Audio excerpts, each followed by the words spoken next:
Now that we got the title to the property, we need to go get a address for this property. There's no address yet. Yep. So I am putting on a pruning blade onto my sawzall. I didn't bring the chainsaw today, but I want to go cut down some of the smaller stuff, like up to about that big,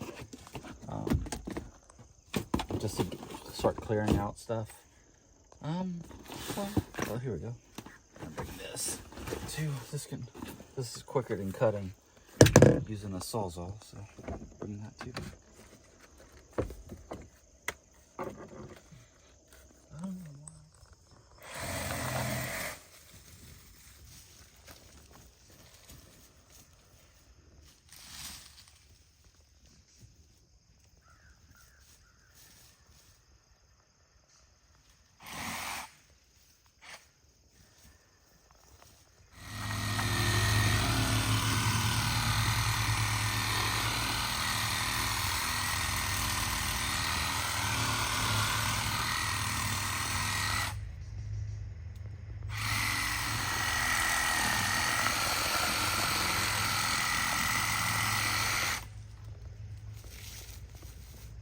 There you go.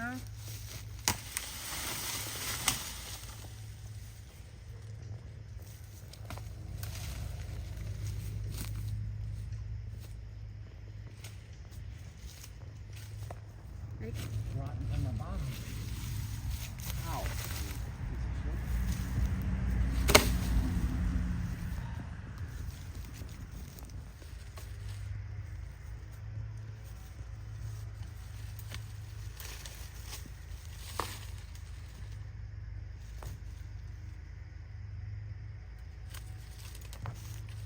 Same thing with like a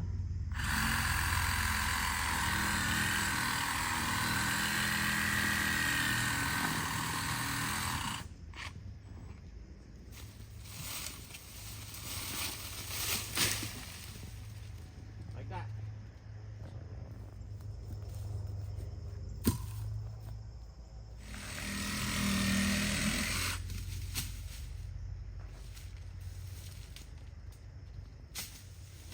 Are we cutting down this one? Yep, that one.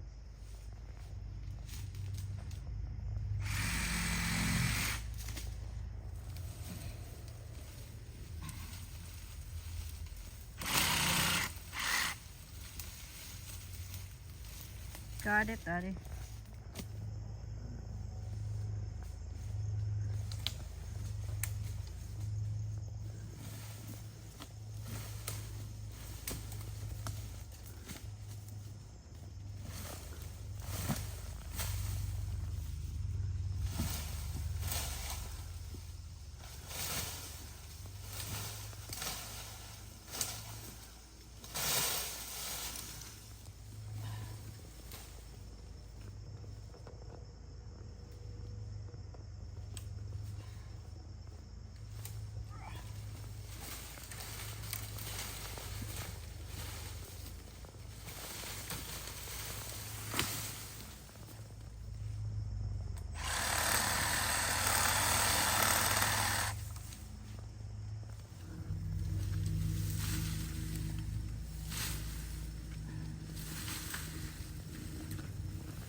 Yeah, so the weather cooled down, and so the bugs, there's not as many bugs, not as many critters running around, except for deer.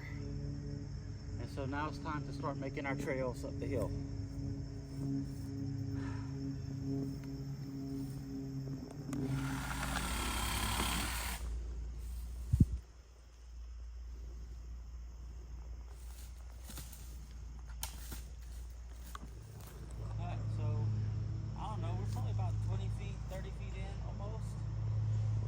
Cleared out around these trees right here up front.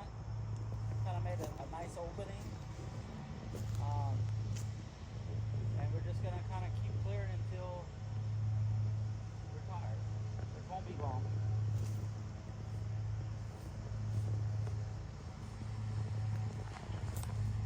Yeah, so for our first day of work here, real work, I don't know, we probably got 50 feet into there. I mean, we weren't working that hard, so I mean that's good. But really, I need to bring like the weed eater out here and the backpack blower to blow away all the leaves and trim out all this stuff on the floor of our forest. So, but we're gonna make a zigzag going up the hill. So we got to where there's a tree that fell down. I cut off some of the top of the tree where we could pass without having to climb over. And we're gonna go up against that other tree that fell, and after a little bit turn back to get to the top. Yeah, we're gonna make the path probably about 8 foot wide, I would think.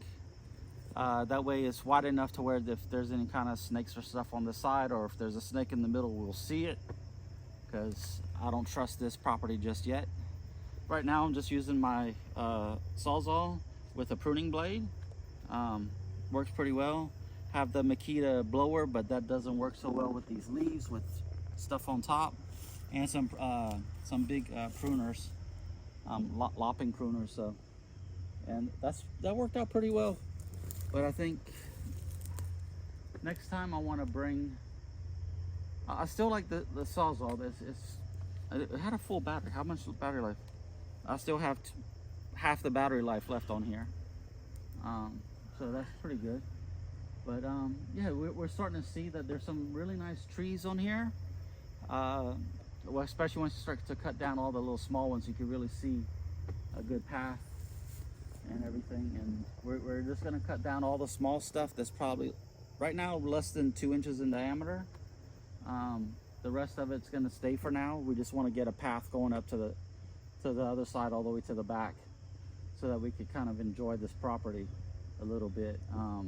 And then after we get our path done, then we're gonna start chopping down stuff less than 6 inches throughout the entire property, because I don't want to grow in too thick, because then the bigger trees are going to start to die. And there's a lot of really nice trees. I don't know what kind of trees these are. Almost, I don't know. We'll have to figure it out. I'll bring my tree book next time too, and we'll figure out what kind of trees these are.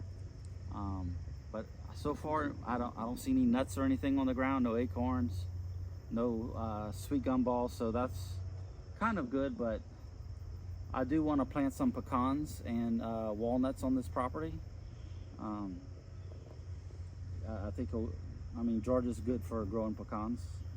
There's all kind of pecan stuff. I think there's more pecan orchards than peach orchards here, which is sad. But yeah, there's some nice trees. Good for building a tree house or hanging a hammock, whatever you want to do. And yeah, but there's some, like you see right here, there's one tree that with some mushrooms on it.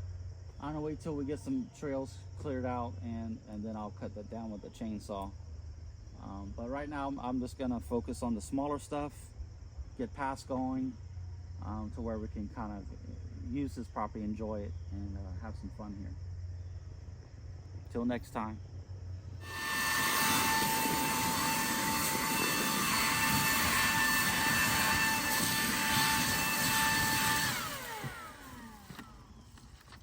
Go till his batter's dead.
just blew out all the leaves that we were walking on in this area, and it looks, I mean, it looks like almost like a trail, like you would see it like a park, like a national, like state park or whatever. I just need to trim out all the little weeds and stuff with the weed eater, and we should be good. And then once I have the big blower, this only little battery powered thing, but I mean, with the big backpack blower that I have, I should be able to blow a good trail with no problem. Oh, I can't wait. It's gonna be nice.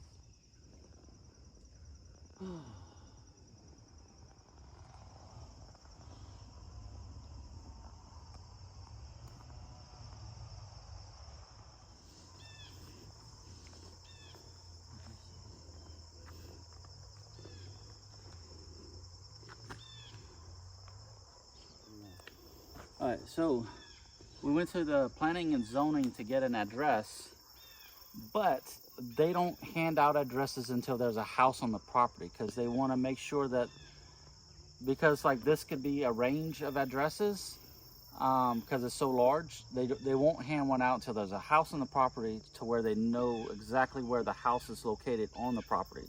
So if it's closer to the other side, they'll give it an address closer to the neighbor's property. So right now, what I'm planning on doing, so when we did talk to them, they said just to use an address in between your neighbor's properties for now, and then when you get the house, then you can come to us and we'll get you an exact address. You said like the emergency services here, if they see that you gave them an invalid address, but it's close to, and like there's an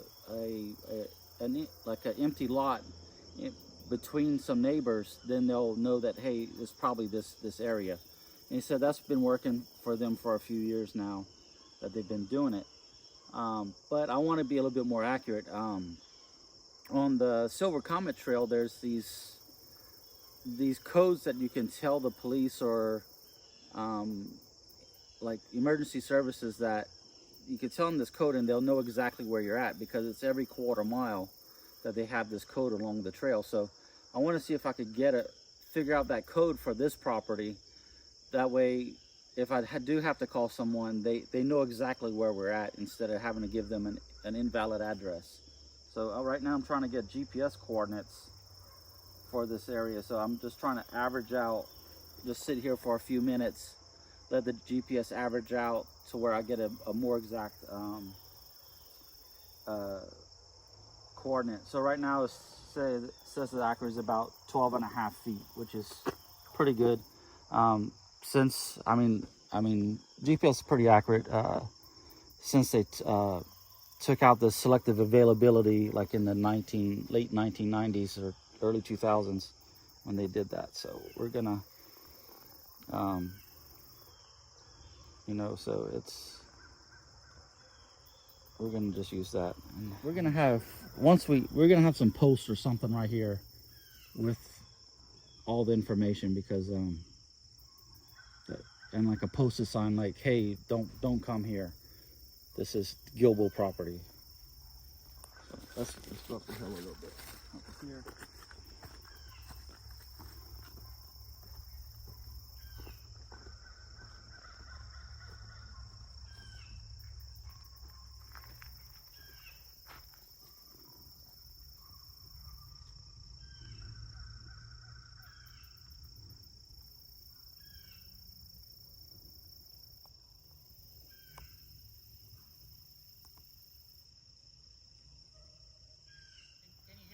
Yeah. So the topo map said, right here where I'm standing, should have been 920 feet. GPS is saying 922 feet. That's pretty damn good. I trust the GPS more than I trust that topo map from the 1940s. You know?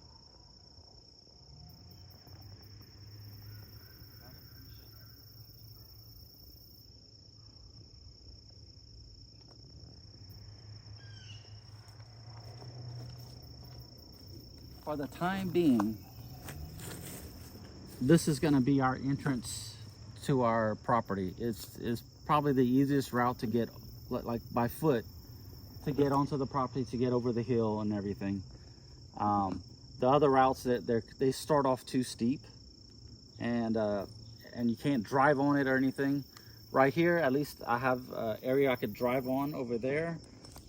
And this is all pretty flat ditch area. So and this was the path we were using when we were looking at the property before we bought it. So we're just gonna clean it up some and just make it look nice, and this is gonna be our entrance for probably the next couple years or so, maybe, unless if we get a road cut up to the top. So until then, we'll just use this.